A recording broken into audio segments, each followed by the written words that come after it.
কিরে জিহাদির বাচ্চা এনে কি করস? হ্যাঁ, এই জায়গা দেখাস না? আমাদের জায়গায় এনে মন্দির আছে, এটা আমাদের পবিত্র জায়গা, তুই এনে কি করস? ভাই আমি তো আসলে এনে একটু ঘুরতে টুরতে আইছি, আপনাকে পাহাড় টাহাড় এনে সুন্দর, আর আমি মন্দিরের কিছু করি নাই ভাই। কাটার বাচ্চা এন থেকে তাড়াতাড়ি জাগা, নাইলে কিন্তু মারমো। জয় শ্রীরাম, এটা হিন্দুদের পবিত্র জায়গা, এই জায়গা আসলে আরেকবার আসবি, একদম পিঠায় চামড়া ওঠায় এলামো।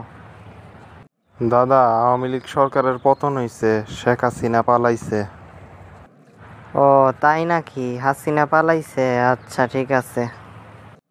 কিরে, তুই না সেই লোক যে আমগরে পিটাইছিলি আওয়ামী লীগের আমলে? পাহাড়ে উঠছিলাম দেখা। তোর খবর আছে, দাঁড়া, তোর খবর হইয়া যাইব গা। আওয়ামী লীগের আমলে অনেক জ্বালাইছ, চান না। ভাই আমি কিন্তু সংখ্যালঘু হিন্দু, আমারে কিছু কইরেন না ভাই, আমি হিন্দু মানুষ, আমারে কিছু কইরেন না। ঠিক আছে ভাই। ভাই থাক, হিন্দু মানুষ সংখ্যালঘু, ওরে কিছু কইরেন না। আমগরে সংখ্যালঘুরে রক্ষা করতে হইব, বুঝছেন? সংখ্যালঘু সম্প্রদায়ের রক্ষা আমাদের করতে হইব, নিরাপত্তা দিতে হইব। ওরে কিছু কইরেন না। ওই মিয়া, এত তাড়াতাড়ি ভুইলা যান কে সব কিছু? আওয়ামী লীগ হিসেবে যখন আমগরে মারতে গেছিল তখন মনে ছিল না যে ও সংখ্যালঘু হিন্দু?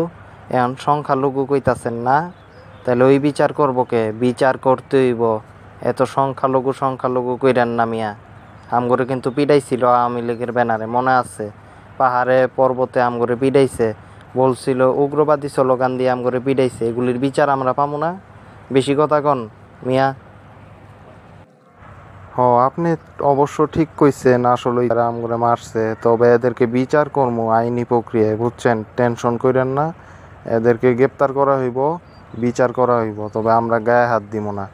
দ্রুত আমি সেনাবাহিনীর খবর দিতাছি ওরে ধরার লিগা, হয় যেহেতু আপনারা মারছে, এটার বিচার হইব।